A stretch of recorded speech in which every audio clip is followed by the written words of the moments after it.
This week we have brought the oddschecker cameras to the Lambourne base of Harry Derham.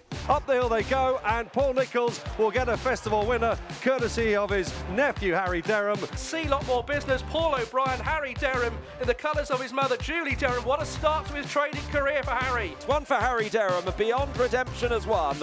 The 28-year-old may have only been training for a matter of weeks, but he's already making quite an impact on the national hunt scene.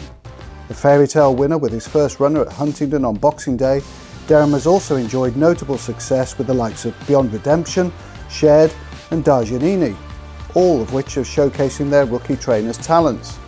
Here in the latest of our exclusive Racing Weekly stable visits, Harry talks about his string, the challenges that face a young trainer in his first season and his hopes moving forward. So Harry, thanks very much for allowing us to have a morning with you at the Frenchman's House stables. What does a day in the life of Harry Derham consist of now you've become a licensed trainer? Well, first of all, obviously you're very welcome. Great to have you guys in. What does a day consist of? Well, the first part of it is pretty routine. I get here at 6, which is basically the time that Graeme is fed. Graeme being your head lad? Graeme's the head lad, so he feeds before 6, so I get here at 6, put the board in, do the walker list, and then Graeme and I just talk about the morning, what my plans are for the horses, what we're going to do with each one, and then once we've done that we just start the day. Some horses go on the walker then, start mucking out. We ride our first lot out at 7 and we finish at about 12:15, short breakfast in the middle of the morning, important part, and then in the afternoons either go racing or do afternoon stables. So yeah, it's very routine, but I love it. So you had your first runner on Boxing Day. Good move, wasn't it? Because you trained your first winner for your mother. I mean, we're filming this 5 or 6 weeks on. I mean, has it been a bit of a whirlwind, or have you had a chance to take in some of the early successes? I think I'm taking it in. I think I'm enjoying it. I definitely couldn't believe that first one happened. Seelotmorebusiness, Paul O'Brien, Harry Derham in the colours of his mother Julie Derham. What a start to his trading career for Harry. That was beyond my wildest dreams. Like, the horses have run well, so then once a few run well, you start believing that, okay, they're in good form and they're capable of doing well. But that first one, just to go there and have a result like that was... Yeah, it was extraordinary, really. It was. I don't know who writes your scripts, but to go and have a 12-length winner of Boxing Day with a lot of your family there, a lot of your friends there, that must have been quite an exceptional and incredible experience. Yeah, and I suppose we've been thinking about it for a long time. I said from pretty early on that I wanted to have a run on Boxing Day. So just because it's better to have a target to aim at, really, and I wanted to have, right, this is the date we're working towards, this is what we want to achieve. So that was that. And the horse was, his work was getting better, and I just had it in the back of my mind that this might work out. And I didn't want to say too much to Mum and Dad in particular, because, I didn't want to get it wrong and then it not happen, but it was an amazing result. Yeah, it was a fabulous day for you, and it sort of set the tone for the early weeks of your training career, really, because you've gone on to have 3 more wins since, at the time of recording. 4 winners from what is essentially a temporary base at the moment, because, perhaps you just enlighten oddschecker viewers by saying, why we're here as opposed to why we were going to be in a purpose-built yard for you. Yeah, so we're here at the moment because we're having a bit of issue with planning permission at my other yard, and the build is slower than anticipated, which cost of rising cost of everything. Yeah. But the main issue is, the planning permission has been a bit of a sticking point, which has been frustrating, but that's one of those things. So fortunately, this yard of Oisin Murphy's came up, that just right time, right place, really, more than anything, and it worked out well, and things are going well here. The horses are running well, and it's served you very well, hasn't it? Really, as a start to your business, launching a business at a difficult time for a 28-year-old like yourself to launch a business just on the back of a pandemic in the middle of a recession. I mean, that's brought a few challenges, hasn't it? But you've dealt with them pretty well by. Well, the thing is, I think outside, when you start, you've just got to actually say, right, we're starting now. So yes, you there's obviously things that you need to worry about and the realities of life, but actually I had some good support to start. I'm very fortunate I had some good owners. And so actually you just have to say, right, we're doing this now, we're committing to it, and let's get into it properly. Let's go and get it done. Yeah. And I say, you're 4 winners, how many runners would you have had? 15 or 20? Yeah, like no, that? 13 or 14, I think. 13 or 14, Yeah, so. It's an incredible strike rate, isn't it, really? Yeah, it's gone well so far, it can only get worse, I'm sure. Well, I did message you after your first win and say probably now would be a good time to retire. Yeah. Also, who writes your scripts is the famous comment, isn't it, when Ian Botham took a wicket on his first comeback bowl for England. What are the other challenges that have presented themselves to you, sort of in this financial climate? You know, getting staff, has that been difficult? Staff, I think, in racing is never easy, to be honest with you.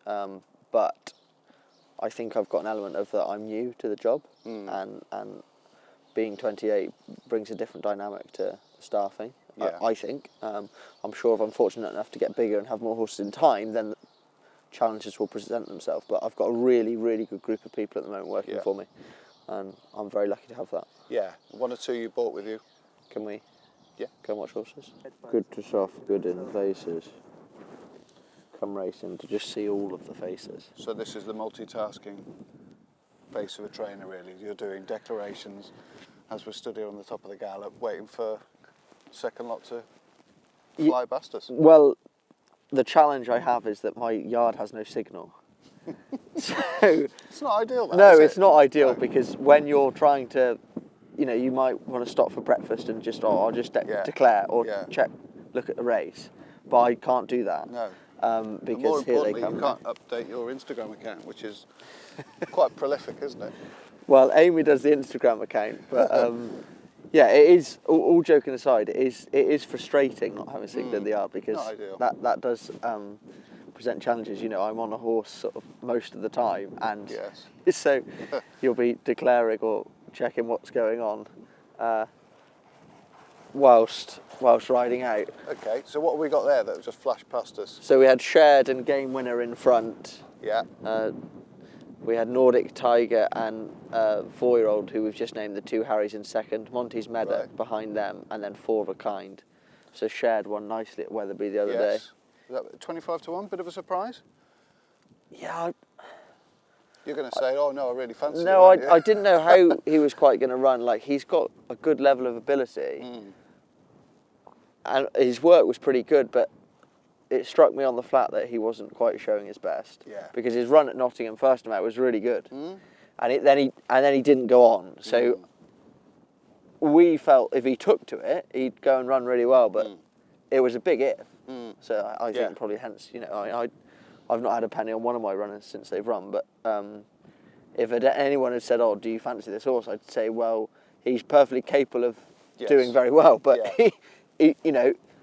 The win didn't surprise me, but if he'd not gone a yard and finished out the back because he just didn't take to it, that wouldn't have surprised me either, really. No, another horse we saw there was Game Winner, who's run a lovely race, suddenly finishing second at Exeter. Yeah, he did. He did run a really lovely race, and he's a very nice horse. I think he ran in a bumper at Paul's, and I sort of knew him from there. But we always thought that hurdling over a bit of a trip would show him to best effect. If I had my time again, there might have been a novice hurdle somewhere that time with those few days that I probably could have won. Yeah. But actually, I mean, we've often said it before talking about horses, sometimes the best thing to happen is run really well and get beat first time out. Yes. Because you can carry a penalty after your first run. It is quite difficult with a lack of experience and things. So I wasn't upset that he'd run so well and got beat, and we're going to go to another novice hurdle now. Yes. Hopefully with a really good run under our belt. You're giving him a bit of time just to recover from that and just chill time. He would have had a hard race. It was on heavy ground. I would suggest he's a very genuine horse. Yes. That probably gave his all. So I didn't want to just rush him back. No. And another one of this. All right, Graeme. Good. All right, Soph. All right. Very good, yeah. Felt fine? Yeah, absolutely fine. Good. All right. Okay. All right, Paul? Yeah, good. Bit free, Matt, all right? Yeah, it's a bit awkward. Yeah. Stick his head up. Yeah. Just fresh. So also in that sextet we've got a horse called Two Harrys. Yeah, the Two Harrys. Well, so Who came up with that genius name then? he's owned by Harry Redknapp, Yeah. trained by Harry Derham. Yeah, So that's what it says on the tin then, doesn't it? we were talking about the name of him the other day, and he said, "Oh, I don't really know. I've not thought about it too much. Have you had any ideas?" Oh, it's a terrific name. And I said, "What? It might be quite fun to call him the Two Harrys." Yeah. And he said, "Yeah, let's do that." So he's a Fleming's Firth who Ed Bailey and I bought from the Derby sale in the summer. He's just turned 4. I think we're going to run him in a newcomers bumper on the 30th of March at Warwick. I think he's quite nice. He goes well.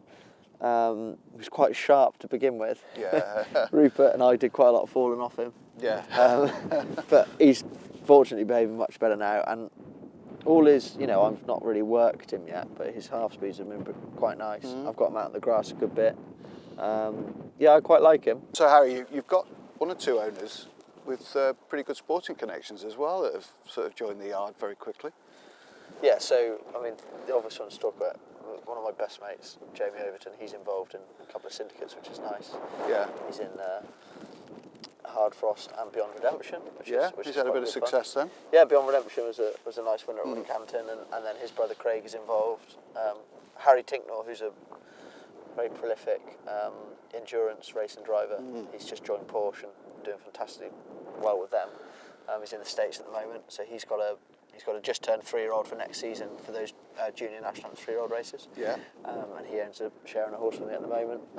Then see a very high level sportsman like yourself is involved. Yeah, elite athlete. Yeah, that's it. That's the phrase you're searching for. Obviously Harry Redknapp that we've touched on as well. Yeah, Harry Redknapp, he's involved, and Four of a Kind, who's a really nice juvenile hurdler who came second on debut at Taunton. He's owned by Graeme McDowell, Martin Keimer, a few of his mates. Ken Conboy, who's Graham's caddy, is a friend of mine, and he got the guys involved, which is good of him. Yeah, brilliant. And they enjoyed it. Did you get much feedback from them? Yeah, so a few of them came. So Brooks Kepka's caddy, Ricky, is involved, and a few of them came to Taunton when he ran, and a great day out. Like it. I mean, almost to the point they didn't know that much, to the point of, can we touch him before the race? You know what I mean? Yeah. I said, yeah, of course, come and give him a pat and sit. Like, that's quite fun for new owners to meet the horse and never seen anything like it before. And you got beat by a 200 to 1 chance. How's your luck? Yeah, I know, and I think probably it's actually not that bad a horse. It got brought down in a listed race just the other day, and actually wasn't running that badly. So at the time I was absolutely mortified, but I'm probably not quite as disappointed as I might have been. You know, the horse ran really well. I thought he'd go and win, but just to get turned over on the day, I was like, oh God! But maybe he wasn't beaten by a bad one in the end. Yeah, it's like having a putt to win a DP World event and seeing it horseshoe out twice, isn't it? Yeah, that's it. Because it literally turning in, I thought, well, the job is done here. Yeah. And he just got run down by something that hadn't really been involved in the race early on, and just came over the top and got us. But you've done well with your juveniles early doors, haven't you? Yeah, it's been good actually. I just think that, I really like it because I love teaching horses to jump, and having a flat horse that you're teaching to jump is good fun. And also, as horses like Catch It have shown, horses' ability on the flat doesn't make much difference. You can have a sort of 65, 70 rated horse that can do really well over hurdles. If they take to it and they go and have an attitude for jumping and they can stay well all of a sudden you have a decent animal. I think the champion hurdle winner, Make My Stand, I think that was probably a case in point there. So, I mean, it's well documented. Obviously, you spent you spent half of your life working with Mr. Nichols. 11 years, a good few as a jockey, enjoyed a fair bit of success as a jockey, and then you made quite a brave decision to pack up quite young, where a lot of people probably would have just kept going, doing something that they possibly didn't enjoy because they felt the pressures that they were in a privileged position and they ought to keep doing it. I'm pleased I did it. I'm pleased I rode, but it's the best decision I ever made to stop. I was in the right sport doing the wrong job, is what I always say now. I loved doing what I was doing. Here they come. And, I loved doing what I was doing in the sport, but just the riding side of it wasn't what I wanted, and it was a good experience. I rode some pretty mega horses, to be honest, in a short space of time. Down to the final flight they come. Salubrious is in front. He's about a length and a half clear of Double Ross, who's battling back behind him. Salubrious over it, getting weary. Up the hill they come. Salubrious, the leader from Double Ross. Our Professor has gone. Bridget's Pet likewise. Up the hill they go, and Paul Nicholls will get a festival winner, courtesy of his nephew, Harry Derham. Salubrious wins the Martin Pipe. Cheltenham Festival winners. Yeah, Cheltenham Festival winner, which was absolutely mega. Rode Neptune Cologne in a few races, and thoroughly enjoyed my time. Union East wouldn't be handicapped with Union East won the December Gold Cup off 9 stone 9. He was the greatest certainty I ever rode, without question. He finished third in a good novice chase a month before at Cheltenham, the Paddy Power meeting, and he ran, he was off 135. I claimed 5 off him. Ended up being 155 horse. He was an absolute certainty. Yeah, and what was it that the boss said to you before you went out and rode it? He said, "This will win, just don't fall off." There you go. There's a vote of confidence. That's what you need. So that probably, when I heard that, I probably thought, well, maybe being an assistant trainer would be a much better shout. Yeah. And like the assistant training time is the time, that was the time of my life at Paul's. Yeah. I had 6 years. They were tough, and I worked hard. Got a few rockets, but that was just stood me in good stead, and I did have a magic time with him, to be honest. Yeah, absolutely. And you picked up a lot. I mean, your horses look fantastic. They're fit. You get them at the right races. I would say 3 of the attributes that have contributed to making Paul Nicholls the trainer he is. Yeah, I mean, he's an absolute wizard at placing horses, isn't he? There's so many horses over the years that have won 4, and you're like, how on earth have you won 4 with that horse? And that's what sets him apart, because he maximises the potential. Not only does he maximise the potential from a Frodon and a Silvernacker Conti, and all those good horses, but a mare 3 summers ago called Kilmington Rose, she won 4. She had no right to win 4 races, and that's his genius. Yeah, and decent prizes as well around Taunton and places like that. Finding those opportunities in the programme. But that is almost the most essential thing for a trainer, isn't it? Obviously keeping them fit, well and healthy, but getting them in the right races. Yeah, well, there's no point in running a career best and doing really well and finishing 3rd and using up loads of energy to a race you couldn't win. Now, obviously, there's lots of races you're not good enough in, and that's fine. But if you have a horse that's capable of winning, our job as trainers is to find that race. And there's a lot of racing in England. Yeah, an awful lot, and a fair bit in Scotland as well. Yeah, and so the answer is you have to try and find those right opportunities for the horses. I think. Yeah, no, definitely. And obviously, you've picked up a lot from Paul. You'd have been a fool not to, having spent 6 years with somebody who's arguably at the top of his game still at the age of 60, and somebody who's multiple national hunt champion trainers. So, but is there any other influences that you've sort of come across in the last half a dozen years? Other trainers, and you've thought, yeah, I like the way you do that, or I don't like the way you do that. Have you picked up bits and pieces from other people? I mean, as you say, without question, my biggest influence is Paul. I'm an enormous fan of Aidan O'Brien. I follow what he does as close as you can. Watch all the YouTube clips that are on him and read anything that. You stalker, basically, then? Yeah, a little bit. Yeah. A little bit. But I'm a massive fan of horse racing. There's not a horse racing video on YouTube I haven't watched about, whether it's Graeme McDowell in France or. There's an amazing video on YouTube of Noel Mead talking about his horses for an hour, and really? I'd watch those things all the time, and so you always pick things up. But, whether there's always little bobs to be learned. Obviously, Paul is without question, by miles, my biggest influence. Yeah. But even for example, at the moment, the last few weeks, George Bowie has been an amazing help to me, because he's seen what I'm doing at the moment. Only 3 years ago, has made an astonishing start to his training career, and is helping me out in my first steps. So, I think the answer is listen to as much as you can. Yeah. Some of it from whoever might not be so good. Some of it will be really good, but. I have a core of what I know I want to do, and I'm going to stick to that. But there's always little bits you can change to try and make better. I would say that's one of your attributes. I think you filter out information pretty well, from what I can see. The good and the bad, and you take the good bits and run with them, and the bad stuff you leave behind. I think it's quite a good attribute to have. I hope so. But I think Paul always said to me, like, you never stop learning. And him, was he 13 times champion trainer now? Like, if he's still learning, well, that probably suggests I've got an awful lot to learn. But you have to keep evolving, don't you?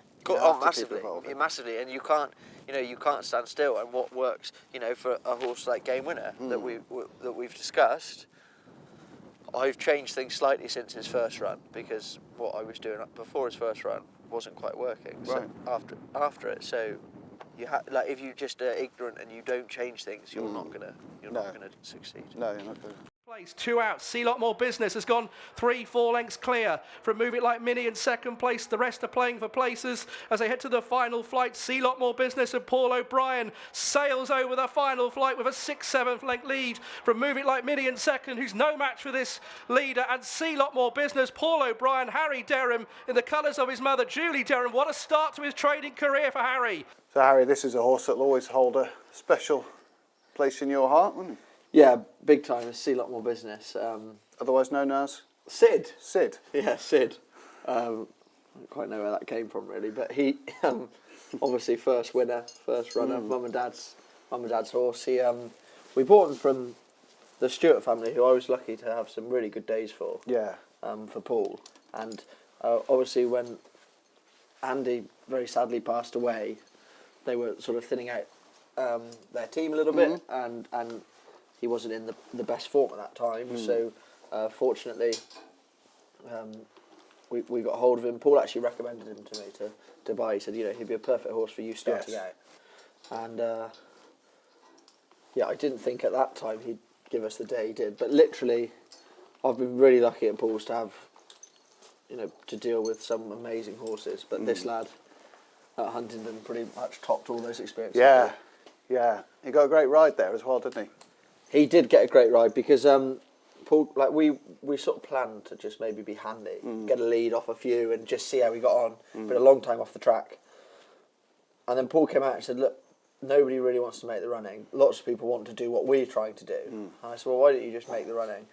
And he just controlled the race really. Like I thought he'd run very well, as you know, and fancied him, but I didn't think it'd be as straightforward as that. No. I think this horse, when he gets his own way, he's really quite good, and he got completely unhustled for the first mile and a half, and got in a lovely rhythm, and Paul just dictated it. He jumped great. Jumped beautifully, didn't he? Yeah, like 3 out, I was thinking this is really going to happen, because I knew he'd keep galloping because the amount of work he'd done, and he stayed well, didn't he? He did, yeah. From the second last to last, too well. It looked like he quickened. Too well, because you went up how many pounds for that win? Yeah, we went up 11, but. Someone said to me that night, "Oh, he'll get a fair old whack for that." And 11 is a lot of weight. But if he'd gone up £20, I wouldn't have changed that day because that day was absolutely magical, wasn't amazing. it? And he's given mum and dad a day they'll never forget, and me and Amy. And he's off 116 now. I think he can still compete off that level. The horse definitely. he finished second to and won the other day, and I think he can still go and run really well again. Yeah, he looks a very stressed out kind of character. Yeah, he's a pretty chilled guy. He's I don't think much worries him. No. But I'm very keen that the horses are as relaxed as they can be. Yes. Because if they're nice and relaxed, then they'll probably eat well. If they eat well, they'll probably look well. And the more they eat, the more you can do with them. And hopefully the whole thing works like that. So. Yeah. But he's been round the block. He's been at Paul's and. He knows life pretty well now. Yeah. So he knows there's not too much to stress about. So Harry, we've got your racing club horse here, Nordic Tiger.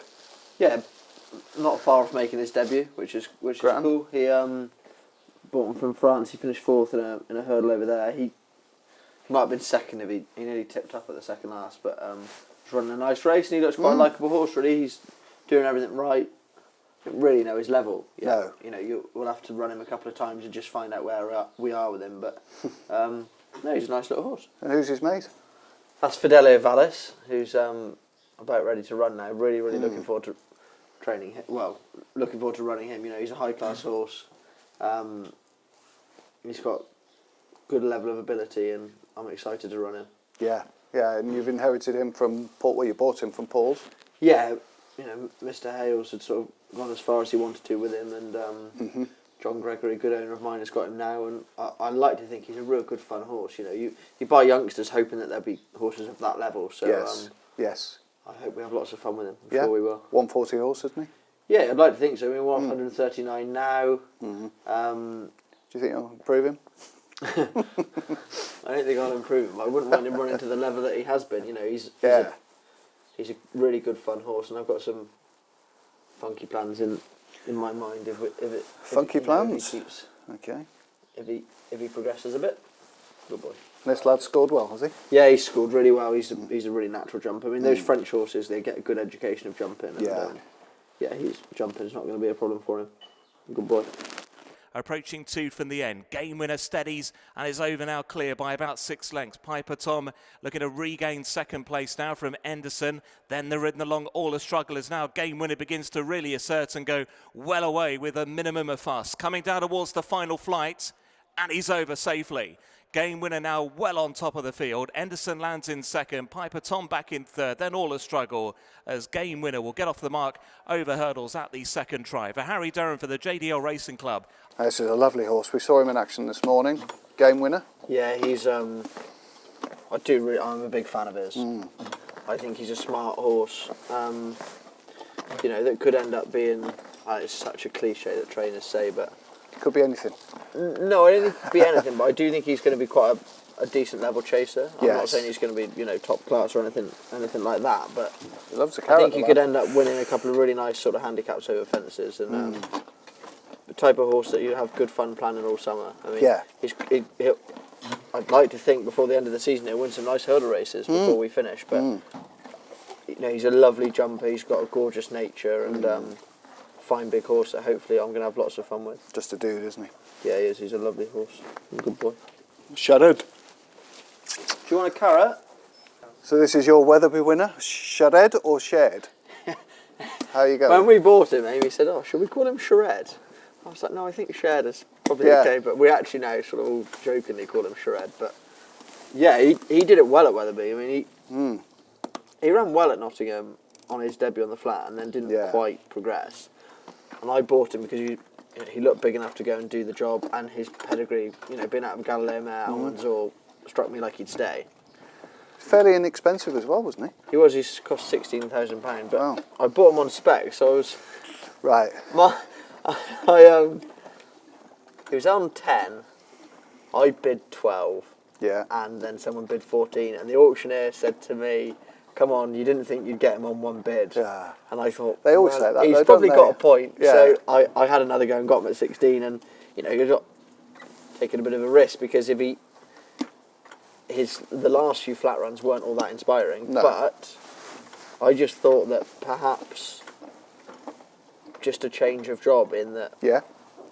Flat racing is obviously very different to jump racing. He was obviously too slow for the flat, but that doesn't matter to jumping too much. And he did it really well at Weatherby. I mean, you're now sort of any 4-year-old winner first time out. You're sort of trying to hope for Operation Fred Winter, aren't you? So You are. We're thinking about going to Newbury on Super Saturday, and then I guess try and have a go in the Adonis. He might not be good enough. He might not be nearly good enough.